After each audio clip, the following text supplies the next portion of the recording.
Pois bem, página 103 do nosso livro, número 8, de História da Igreja.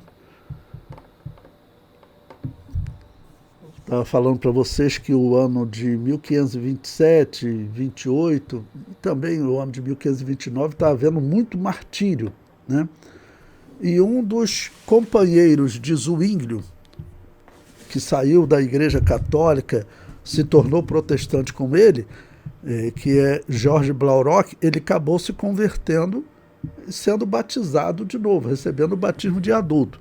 E agora ele vai ser morto, né? Então foi queimado na fogueira em 1529 da era cristã.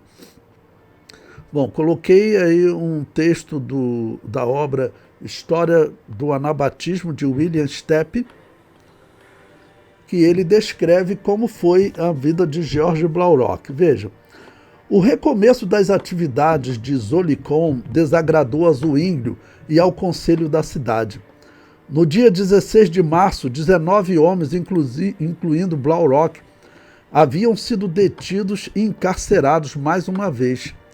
15 deles, vindos de Zolicon, foram multados, advertidos e liberados. Ou seja, eles não, a razão, vocês vão entender, é porque eles não podiam pregar o anabatismo. Mas, veja, esses homens se converteram de fato, porque essas igrejas anabatistas, fosse ela valdense, Lollardo, Wyclifitas, né, Ruteritas, como eles estão chamando agora, moravianos, o nome que eles derem, essa igreja ela era ameaçada de morte, ameaçada de ser torturada e queimada se ela continuasse pregando o evangelho, mas eles continuavam pregando. Então, esse é um sentimento que você, olhando para a Bíblia, você vai dizer, essa é a igreja de Jesus. Ela, além de ser pacifista, além dela não pegar em arma contra católico e protestante, ela também prega o evangelho mesmo sob risco de morte. Essa é a característica do cristão. A igreja primitiva era assim. Então, você tem duas igrejas que estão matando aqui. Ele vivia na Suíça, né? Onde Zwinglio, junto com Zwinglio. Então, você tem igrejas que estão matando católico e protestante. Tem uma igreja que está morrendo. E mesmo sob esse risco de morte, de tortura, de coisas horríveis que eles faziam quando prendiam, né? Se eles continuarem pregando, vão ser presos em algum momento. E aí serão mortos. Ele vai ser morto. Entendeu? Vai ser martirizado. Não? Mas o importante é, eles não paravam de pregar. Isso mostra que essa igreja anabatista, que está surgindo ali na Suíça, que eles chamam de Igreja Suíça Livre, não? Essa igreja nasce através dos valdenses e dos moravianos, principalmente o valdense Conrad Grebel. Ele que começou a batizar esses protestantes. Não? Ele mesmo está fugido. Não? Bom, aí eles prosseguem. Então, né? Então, só concluindo, né? Tem duas igrejas, católica e protestante, estão matando. A outra não mata e ainda prega mesmo sob risco de morte. Qual igreja que você acha que é a igreja cristã? O historiador prossegue. Um suposto debate no qual cada um dos mais dois pastores da cidade, dois mestres, o burgomestre, que é como um prefeito, né, e alguns membros do conselho da cidade, teve início em 20 de março e durou 3 dias. Como sempre, Zwinglio declarou que havia vencido os anabatistas. Ia debater do batismo de recém-nascido. Não tem como vencer, irmãos. Não tem como vencer. Ele está mentindo. Porque nós sabemos pelos documentos que a igreja primitiva, os documentos que existiam, todos eles falavam, entendeu, de batismo daquele que conseguisse fazer confissão de fé. Não existe essa exigência. Nós vemos até documento, normalmente o batismo ocorria uma vez por ano, no dia de Páscoa, para ser no mesmo dia que Jesus morreu, né? Para celebrar aquele dia, e sempre falando também que eles tinham um período, né, de treinamento, vamos dizer, de estudo, para eles poderem chegar a ser batizados. Não tem como, se for debater os que batizam recém-nascido, eles podem até, vamos dizer, tentar dizer que não tem nenhuma proibição para batizar recém-nascido. Eu digo que dependendo da interpretação tem, não? Porque está escrito aquele que crer e for batizado, então para mim isso é uma restrição para o batismo de recém-nascido. Mas ele não tinha que ter escrito lá, não pode batizar recém-nascido. Para mim está claro, não? Mas eles podem até argumentar assim, mas olhar para a história, os documentos mostram quando começou o problema do batismo de recém-nascido e o conflito. Tanto que ocorreu um conflito, ano 253. Ano 253, quando Novaciano, um pastor, viu que a igreja de Roma estava já muito errada, e é nesse período que eles estão adotando o batismo de recém-nascido.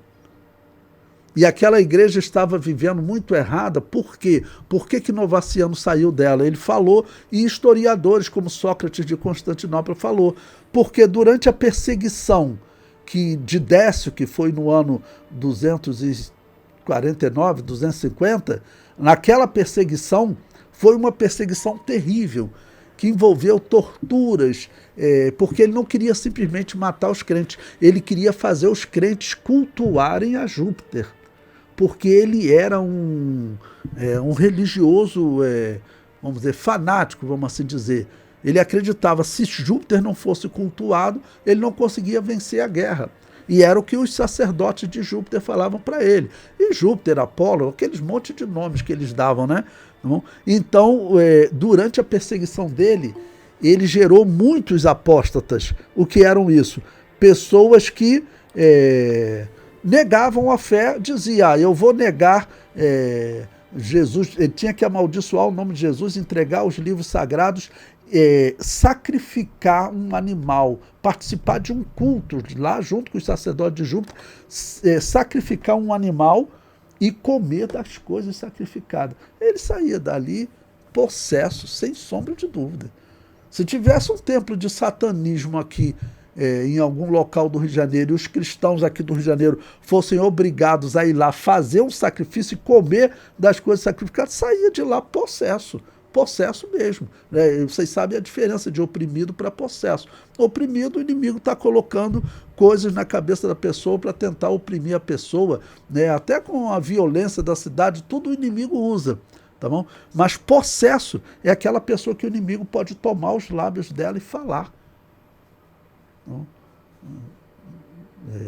O possesso, o inimigo toma o corpo da pessoa. A pessoa iria sair de lá possesso. E aí Novaciano falou, não, eu não vou comungar com essa igreja.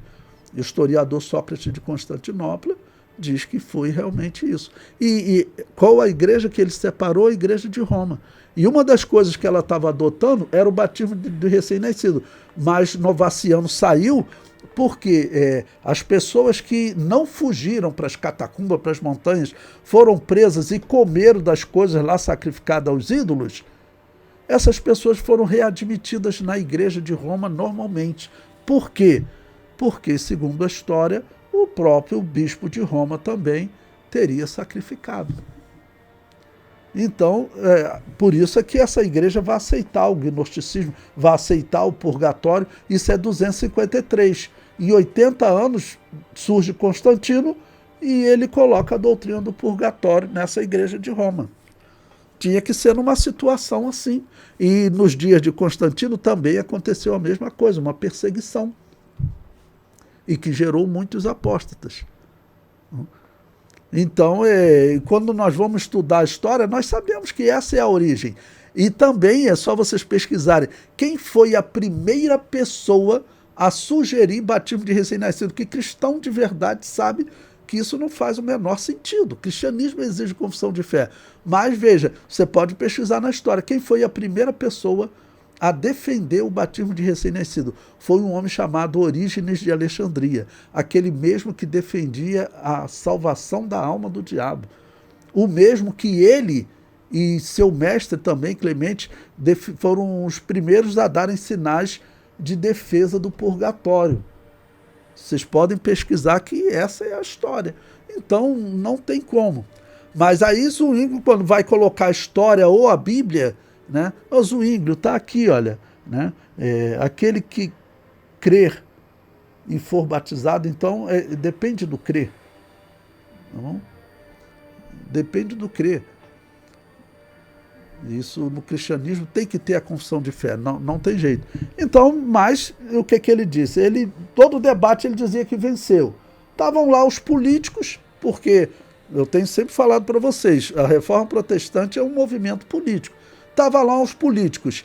Se eles adotassem o anabatismo, eles iam perder dinheiro. Por quê?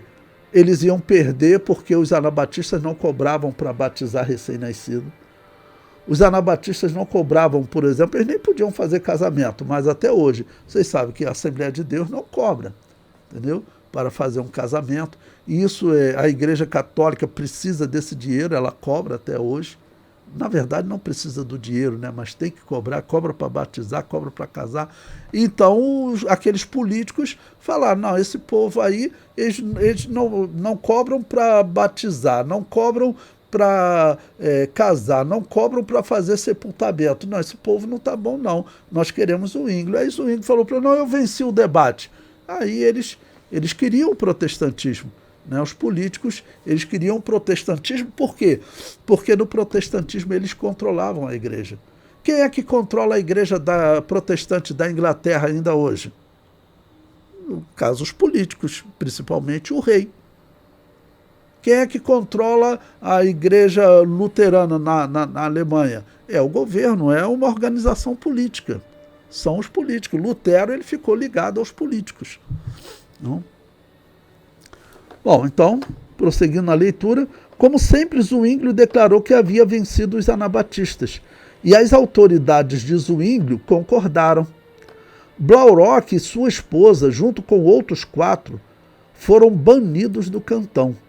No mesmo dia em que Menz foi afogado, ou seja, um outro que era companheiro de Zwinglio, que tinha se tornado anabatista, já tinha sido afogado, tá bom?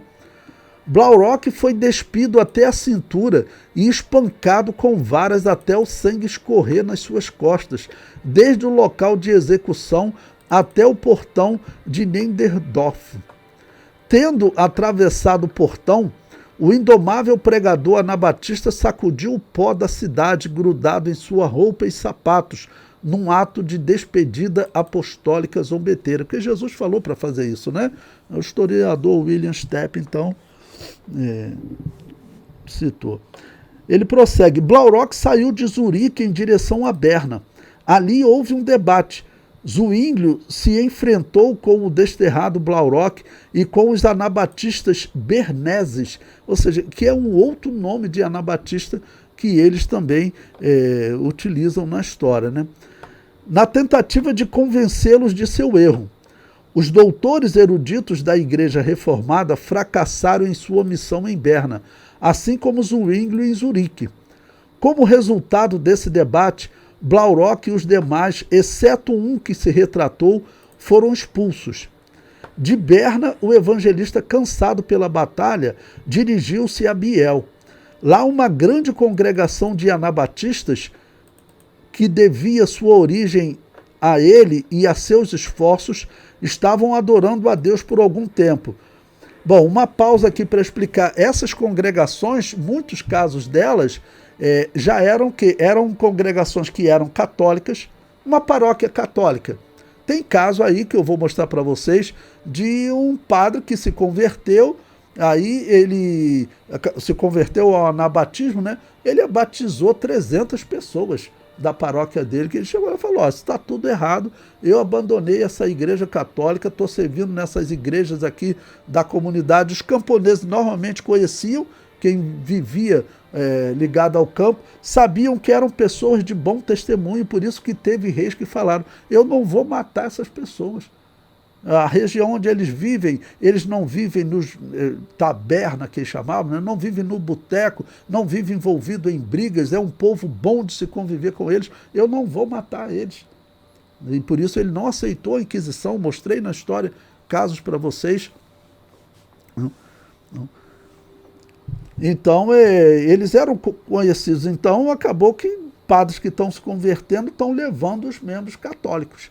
E agora protestantes estão levando os protestantes também para os anabatistas. E isso tudo representava, acredite, é fato, representava perda de arrecadação. Quem ia para as igrejas anabatistas não batizava mais recém-nascido, tá bom? E não fazia aquele sepultamento que tinha que pagar na igreja católica, ou agora na igreja protestante. Eles continuavam pagando, só mudou o dominador. Então, por isso que os políticos, eles não aceitam, né, o argumento dos anabatistas. Bom, depois, prosseguindo, expulso de Biel pelas autoridades, Blaurock fez a obra em Crisones por algum tempo e logo novamente em Apenzel. Mas principalmente você vendo igrejas em diversas cidades. Olha, nós estamos em 1529. Se a reforma, vamos dizer, começou em 1521, vamos dizer, com Lutero saindo da Igreja Católica, vocês acham que em 8 anos haveriam tantas igrejas em tantas cidades? E nós estamos vendo, né, que tem pastores anabatistas que já existia, como eu mostrei para vocês, Jacob Rutter, Conrad Grebel. Mostrei muitas igrejas que existiam pela Europa toda. E tanto que a quantidade de mortos era tão grande, maior do que da igreja primitiva, como o historiador mostrou, eu citei aí para vocês. Então eram o quê? Eram igrejas anabatistas que estavam espalhadas no campo. Muitas delas estão sendo descobertas agora e estão sendo caçadas. Podemos dizer que esse é o período de maior mortandade, segundo aquele historiador secular. Bom, o comentário prossegue, página 104. Ele foi detido e depois deportado em 21 de abril. Após a 4ª deportação, em 4 meses, Blaurock foi embora da Suíça para sempre.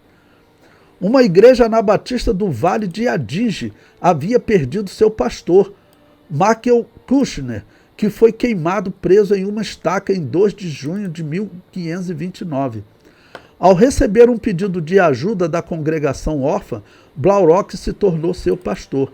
Entretanto, desde Blaurock até Neumark, suas pregações eram ouvidas por multidões. Ou seja, muitas pessoas que estavam perdendo seus pastores gostavam, porque eu sempre faço essa comparação para vocês, que é real. Os pastores que estavam lá, você ir no interior aí encontrar um pastor, por exemplo, da Assembleia de Deus ainda hoje, que ele fala com dificuldade, lê com dificuldade. Muitos não sabiam ler. O que você via na Assembleia de Deus, e ainda vê em muitos casos de igreja Assembleia de Deus, né, que os pastores leem com dificuldade. A igreja, ela foi formada assim. Eu não falo isso, vamos dizer, diminuindo, não. Tanto que eu conto para vocês, meu pai, eu tenho maior orgulho, ele fez trabalho missionário, meu pai abriu muita igreja, né? Ele trabalhava pelo Campo de Madureiro, ele abriu muita igreja. Eu falo para vocês, o morro onde nós morávamos, o morro no Ouro Preto, no Meia, se vocês forem lá, é uma igreja que meu pai fundou, começou na casa do meu pai. Assembleiano, onde ele chegava, ele abria, a casa dele se tornava uma igreja. Então, se isso acontecia, e ainda acontece, imagine há 500 anos atrás. Tanto que, por outro lado, eu tenho dito para vocês, nesse período, as mulheres anabatistas, elas, dessas igrejas do campo, né, elas se destacavam.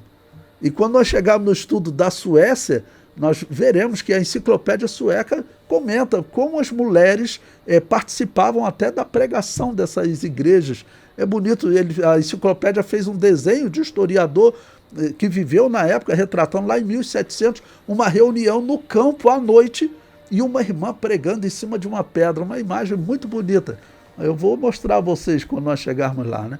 Então, as mulheres tinham uma participação importante. Por que eu estou falando isso? Quem era Blaurock? Ele era um católico, se tornou protestante. Tá bom? E todos esses católicos protestantes, padres, eles tinham que estudar. De repente, ele chega em um local, uma pessoa que conhece a Bíblia, as pessoas gostam, né? E agora, convertido a Jesus, As pessoas gostam de uma boa explicação bíblica. Isso, claro, é fundamental para a nossa espiritualidade. Nós vamos nos fortalecendo ou enfraquecendo conforme nós convivemos com a Bíblia, principalmente, porque nós estamos lendo, recebendo ela, e a ação do Espírito Santo e a convivência, o diálogo com ele em oração. Mas a Bíblia é a nossa relação direta através da leitura. Então, é claro que muitas pessoas começaram gostando. E não é só ele. Os padres que se convertem, né? Vai ter o padre Menon Simons. Eu falei para vocês do padre Baltazar Rubimaia. Ele era reitor de uma universidade. O homem, vamos dizer, se converteu, o homem se tornou um destaque entre os anabatistas. Ok? Bom, o historiador prossegue. Os crentes eram batizados e iam estabelecendo congregações ao longo dos vales dos rios In e Etche. A quantidade de membros nessas congregações crescia constantemente. Aqui ele já está na região da Áustria, né? A clandestinidade tornou-se cada vez mais difícil. Lembrando, eu tirei isso aqui de um livro, História dos Anabatistas, História do Anabatismo, no século XVI. Ele retrata o século XVI, essa obra. Era traduzida para o português, vocês podem comprar. Está lá na referência bibliográfica. Ele diz, em 14 de agosto de 1529, Blaurock e o leigo Langener, veja, o que significa um leigo? Isso aqui é um pastor que não era desses padres que se converteram ao anabatismo. Entendeu? Ele era um anabatista.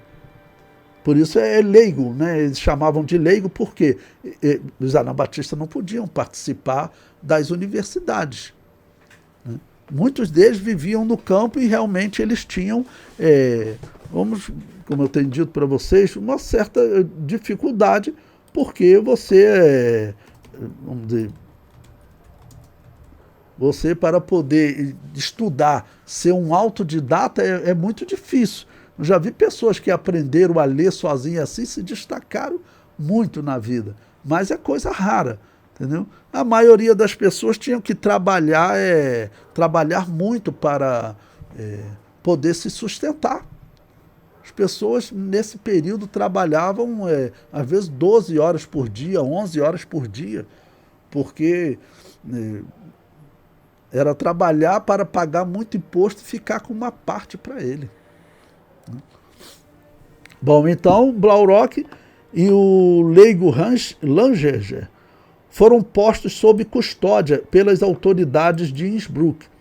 Ali foram torturados cruelmente, visto que as autoridades queriam informações acerca do número de anabatistas na região e a importância dos homens mantidos sob custódia, porque Fernando, que era o rei da Áustria, né, tinha resolvido exterminar qualquer remanescente do anabatismo em seu território. Uma pausa. Por que um rei, que ele não é nem um sacerdote que pratica a religião de Baal lá do purgatório, não, por que um rei quer exterminar com os anabatistas? Porque disseram para ele que foram os anabatistas que fizeram uma revolta lá na Alemanha.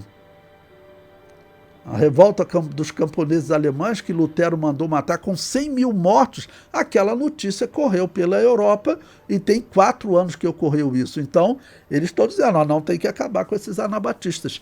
E a Áustria, a Suíça, a França e a Itália, aquela região dos Alpes, né, daquela região montanhosa com muitos vales, eu tenho falado para vocês e tenho mostrado que era o grande esconderijo de anabatistas nesse período.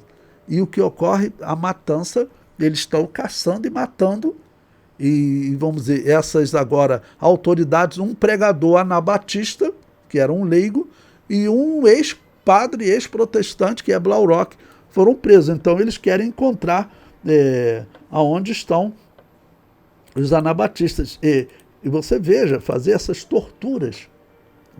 Mas católicos e protestantes faziam isso. Aqui na Áustria estava dominando o catolicismo, né? 3 semanas mais tarde, em 6 de setembro de 1529, Blaurock e Langener foram queimados na estaca, perto de Clausen, atualmente Tilce, desculpe, Itália, estavam na Itália agora. As acusações, segundo constam no livro Espelho dos Mártires, foram por ter abandonado o ofício de sacerdote papista, por não ter mantido o batismo de infantes e ter pregado um novo batismo para as pessoas. É mentira que era um novo batismo. Os valdenses praticavam, novacianos, paulicianos, tem dezenas de nomes de igrejas que praticavam, né? Então não é um novo batismo. E prossegue, por ter rejeitado a missa e a confissão, segundo foram instituídas pelos sacerdotes, por deixar de invocar ou adorar a Mãe de Cristo. Por essas razões foi executado e deu a sua vida por elas, como é de se esperar de um soldado e herói da fé. Bom, aqui quem está comentando é agora um autor desse livro, História das Igrejas, História do Anabatismo no século XVI. Ele prossegue. Caminhando para o lugar de execução, se dirigiu às pessoas com fervor e as guiou às Escrituras, ou seja, eles iam pregando para o lugar de morte. Você já pensou o que é isso? Você ir pregando, sabendo, a pessoa fica pelo menos nervosa, tensa, nada, a pessoa conseguir pregar, porque eles viviam, né? Principalmente o pregador leigo para Blaurock, essa é uma questão nova. Porque antes ele, como padre, certamente ele tinha que participar de execuções, mas agora ele tá do lado dos perseguidos. Ele vai ser martirizado, né? E prossegue. Com entoações semelhantes a dos salmos, cantando hinos, pregando, Blaurock exclamou, portanto cantarei louvores em meu coração a teu santo nome, e para sempre proclamarei a graça que tenho experimentado. Suplico-te, ó Deus, em nome de todos os teus filhos, que sempre os guardes de todos os inimigos das almas. Não edificarei sobre a carne, porque essa passa e não perdura, mas depositarei a minha confiança em tua palavra. Nosso fim está perto. Ele está orando, né, a Deus, né? Nosso fim está perto. Bendito Senhor, permita-nos levar a cruz até o lugar destinado. E inclina-te anos em misericórdia para que possamos encomendar o nosso espírito em tuas mãos. E assim ele foi morto, né? Esse ex-católico, ex-protestante, acaba sendo queimado na estaca, juntamente com o pregador leigo que estava com ele.